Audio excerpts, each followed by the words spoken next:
Hey guys, welcome back to Manna Moments with Daisy. Today we learn about the mustard seed.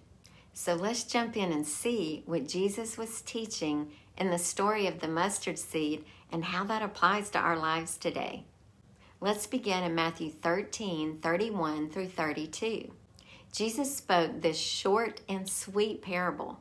It says in verse 31, He put another parable before them, saying, The kingdom of heaven is like a grain of mustard seed that a man took and sowed in his field.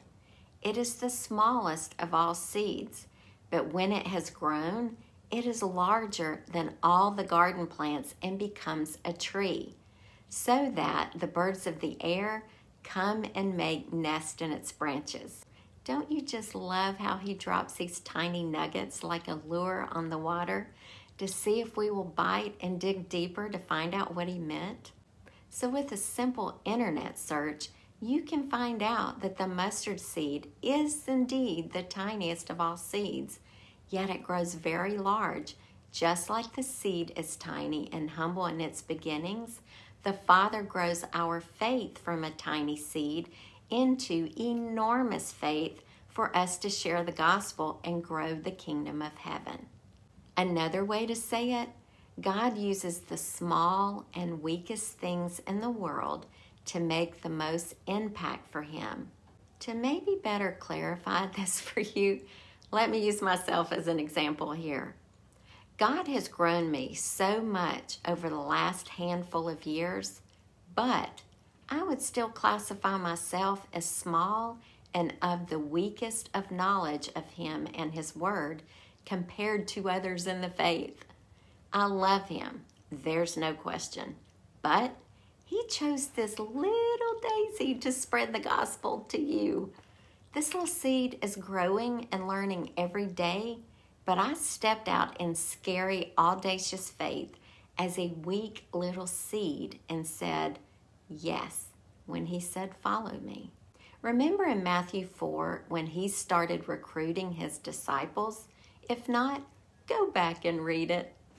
He simply said, follow me. No interviews, no questions, and with no hesitations, they dropped everything and followed.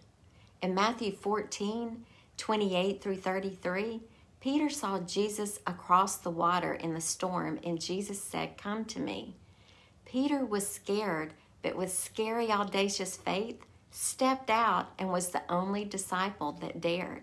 He was still scared, but it was okay. Jesus took his hand. He was safe. I cling to that verse as I step out every time I make one of these videos for you guys. It's scary, audacious faith, but He said, follow me, and I said yes. And as long as He's holding my hand, I don't have to fear. And that same is available to you. As you listen to this lesson today, God is planting and growing a seed of faith in you today. Remember those verses above and allow the Holy Spirit to help you to grow to a deeper level of faith and step out to follow Him. I encourage you to study this for yourself. If you're unsure, if you're ready, or you want to learn more, just pop over to the EstherUprising.com and click on the Gospel tab. That's all the time we have for today. Tune in tomorrow as we learn about the leavened bread. God bless you.